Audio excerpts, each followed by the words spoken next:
Well, it shows you how people have to bend themselves into pretzels to still somehow shit on actual grassroots organizers, and then protect politicians and the status quo, and still try to seem like they're outside the system somehow. No, you're not. No, no, that's you are. You are the system. You are the status quo.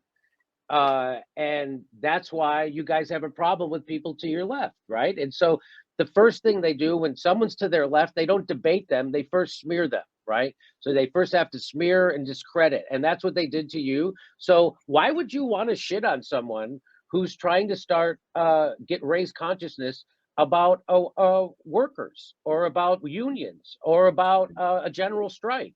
Why would Yeah. you shit on people? You know, when that who's the climate change but Gunberg, what's her name? I can't think of her name. You know I'm talking about. Greta Thunberg. That Greta Thunberg, right? So Yeah.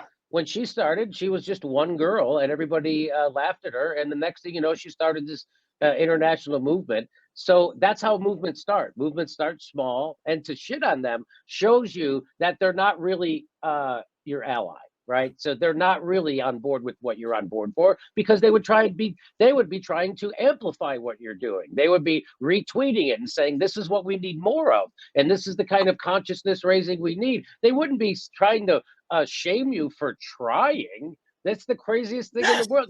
You're shaming people for trying. Okay, that's the kind of same shit they did to Bernie. You're never gonna win. You can't win. What do you? I mean, it's the same shit. But that's who those people are. So, and it's obvious to anybody who's looking, and it's obvious to anybody who doesn't have health care. It's Yeah. obvious to anybody who doesn't have a living wage. It's Hmm. obvious to anybody whose job got shipped overseas because of Hmm. outsourcing. Those are the people. It's obvious to people who are under mountains of student debt. Oh, It's yeah. obvious to people who can't afford their medication. It's obvious to people who can't afford housing. So that shit is all obvious. Those people are playing to people who grew up in fucking cul-de-sacs. I didn't grow up in a cul-de-sac. That's right. I, I Me mean, look, neither. Me neither. yeah, yeah. I mean, you know, you are. I mean, if it's almost like people see you as you're James Dore from the Chicago Doors. Oh my goodness, you must be one of the Chicago Doors. You are prestigious. You have a pedigree of rich and wealthy people, aren't you? It's like, yeah, no, no, and no. I am not. I'm a poor dude from Chicago. I'm a poor dude that was born in Camden, New Jersey. Like, I was born don't on get the south side of Chicago to a family of 12 kids. I drank 12. powdered. I had Your to drink parents weren't messing powdered around. fucking milk. My dad had to work 3 jobs his entire life. This all fucking crazy, right? Yeah, You yeah, know, we were poor. I grew up poor, and there's yeah. no shame in that. And I'm glad I did, because it shaped me and it gave me a real world perspective. And I saw at a young age the Hmm. way the system was unequal, that the people who worked the hardest in the world were paid the least. And I found that so I realized that Yeah, at a very young age, and how the inequities of the system.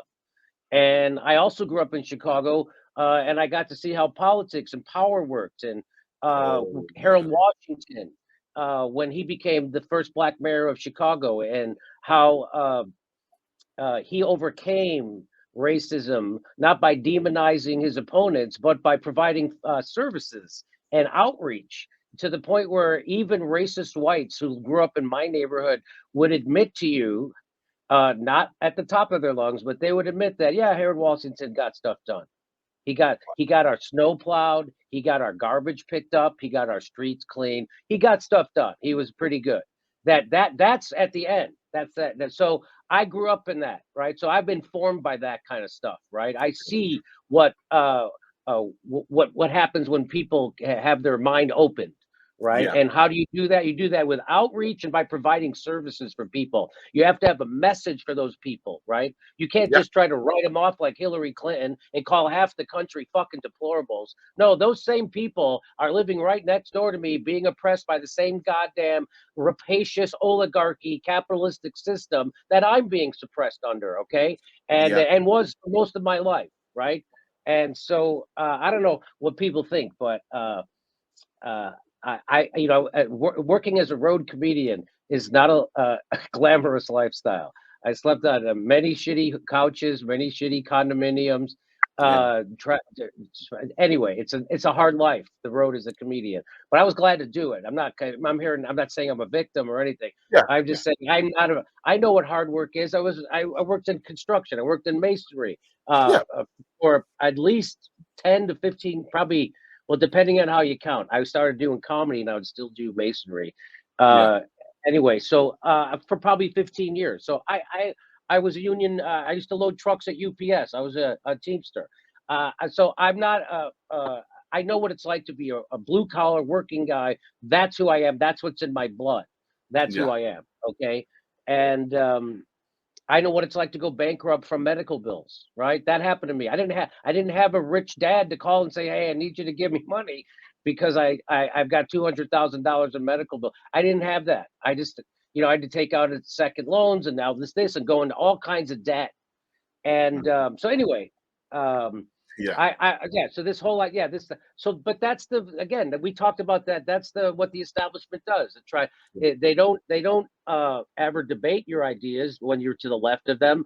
They smear and they call you all right. I mean, it's the greatest mind trick of all time, right? They could get you to, again, like a guy like Joe Rogan, who never voted for a Republican in his life, endorsed Bernie fucking Sanders, and of course they're going to call that guy alt-right. Of course they have to do that because they can't let it because he also sometimes talks to people on the opposite side of the political aisle than him, and they can't let that happen. You have to hate those people because if you start talking to those people, you're going to soon discover you have the same needs. I saw a video yesterday of somebody found a video of Louis C.K. of all people. I didn't know he knew anything, thought about politics, but he said what I've been saying. So I was telling the story about I was interviewing this Boogaloo boy because I had seen him to give a speech, and Mhm. he was giving a speech with somebody from Antifa and somebody with an LGBTQ flag. Yeah. And he was talking about how we have more in common than separates us, and let's come together to fight against the oligarchy. And I thought that Mhm. was really interesting. So I had him on my show to find out what he was about because I didn't know I never heard of Boogaloo Boys before. And he Mhm. told me that he and his faction. I guess there's different factions of Boogaloos, but the ones Yeah. that they were there to provide security for Black Lives Matter. So they were pro Black Lives Matters. They were pro LG. In fact, he told me he was gay. And Mhm. he told me that they were anti-racist, that they were set up as a response to the Proud Boys, that they didn't want to be associated with racists. They didn't want to be associated Yeah. with that kind of hate. They were just Mhm. fucking, libertarian gun nuts who wanted to end the wars, hated Trump, hated cops, and were pro. And I was like, that was wild, right? So then the next guy I had on my show was the next interview was this guy from the World Socialist website, and he was like, "That was horrible what you did. You should never platform that guy." I'm like, you sound like a fucking infiltrator. You sound a guy like who's bent on division, and you call yourself an organizer. That's not how you organize. You got to. I said, what's your message for that guy? That guy agrees with you on 6 out of 10 issues. He goes, I don't have a message for that guy. And I was like, well, that's why nobody ever heard of you because that's not how you organize. When Christian Smalls organized in Staten Island, he didn't go Mhm. to the shop floor and go, hey, who's here a Boogaloo boy? You're out. Who's here a Trumper? You're out. Who here a gun nut? You're out. Who's here's a libertarian? You're out. Who's left? Now I'm going to organize with you. That's not how fucking organizing works. And he knows Yeah. that. That guy was an infiltrator. And that's how they separate people and keep us from coming together to make economic progress is I can keep focusing on identity politics, keep you hating your neighbor. And I Yeah. tell people, don't hate your neighbor. Your neighbor didn't do this to you. The oligarchy did this to you, and your neighbor's being punished just like you are. So love your Yeah. neighbor, come together, keep your eye on the prize, and you got to have a message for those people. Because Yeah. I'm not, so anyway, right now, those same people who made me negatively trend on Twitter for 2 weeks in a row, those same people are now applauding funding literal Nazis in Ukraine. Yeah. Yeah. It's kind of crazy, but you know what? The larger point is, as somebody that's a socialist, the left is not very big. Let's be real. The left is not very big. Wouldn't it be advantageous? And I'm not talking about the people that are white supremacist or TFG or people like that. I'm not talking about them. I'm talking about just a regular run-of-the-mill person that has been propagandized by both factions of the same party. Wouldn't it be best to try to convince them of your position, to move them to your side through a class analysis so that they realize that they have been duped by both parties?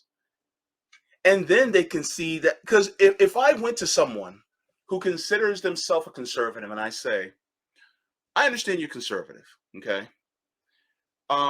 Wouldn't it be better if you, number one, made a living wage so that you can spend more time with your family?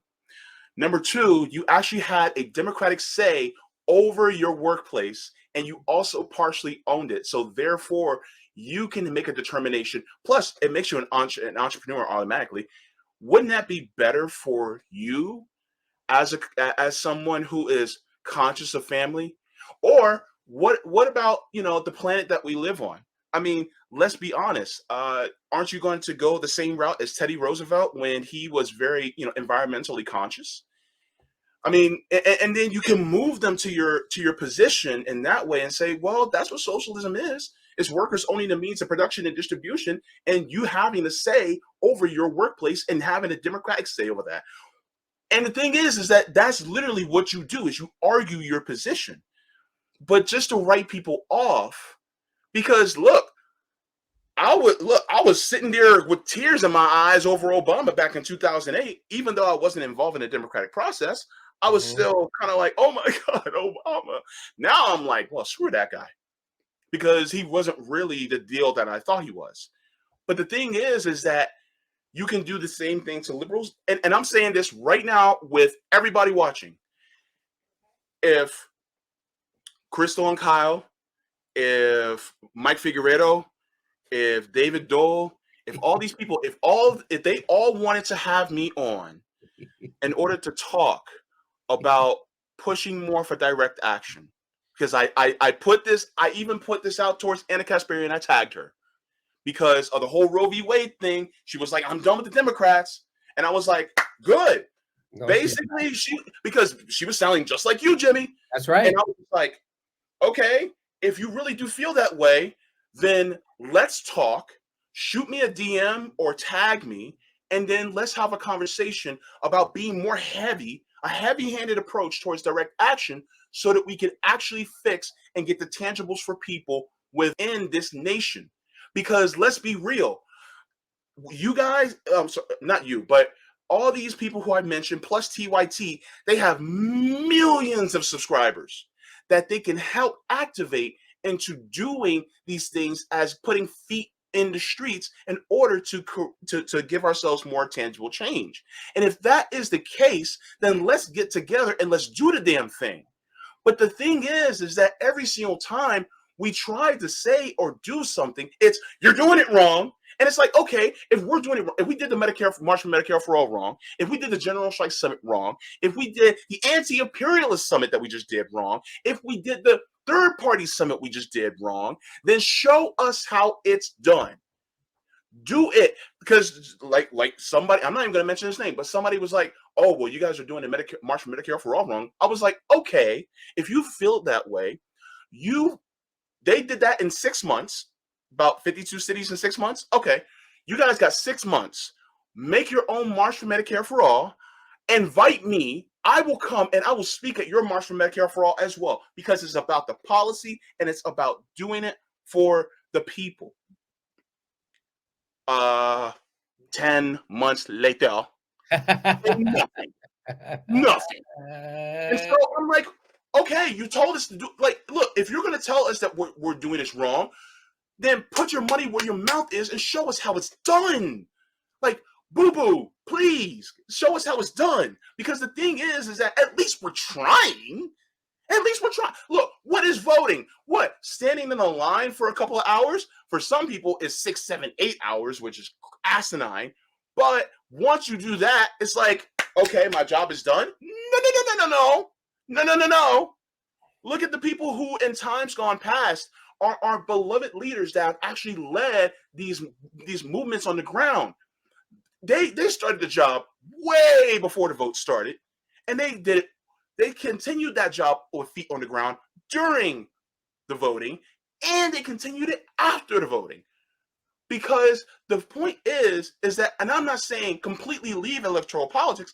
I'm not saying that. What I'm saying is a more heavy-handed approach towards what the actual power of people is to get your ass out in the street in order to make change. I mean, and that's and I and people literally are, calling me a grifter and a right winger simply because I'm telling you to, basically push for less capitalism and less imperialism, and also, for the rights and codifying a woman's right to her own body, body autonomy, because I truly believe in that. It's like, really? So I kind of feel what you're coming from, Jimmy. Uh, the only, we were at this point in 2000 when Ralph Nader ran the first time, right? So Yeah, he saw what has happened, and Bill Clinton gutted welfare at the same time he exploded the prison population and yeah, demonized black and brown kids, and Hillary called them super predators. And then yeah, he went on to deregulate Wall Street, which crashed our economy within 10 years and hurt who? The worst, black and brown people. And then, and Bernie supported him after he did all that shit. And here we are. And so here we and these are the fruit. And so the fruits of that doing the fruits of Bill Clinton is Donald Trump. I mean, yeah. there's a direct line. So when Barack Obama decides to kick 5.1 million families out of their homes instead of Oh, saving their homes, yeah, what he did was he bailed out the bankers and threw the people in the street. The result of that is Donald Trump. When instead of giving people health care, you give them a corporate right-wing giveaway to the health insurance companies and big pharma, instead of giving people Medicare and health care. And now they still can't, because when a person has a $3,000 deductible, they don't go to the doctor with their poor. So Barack Obama did not bring the health care to those people, right?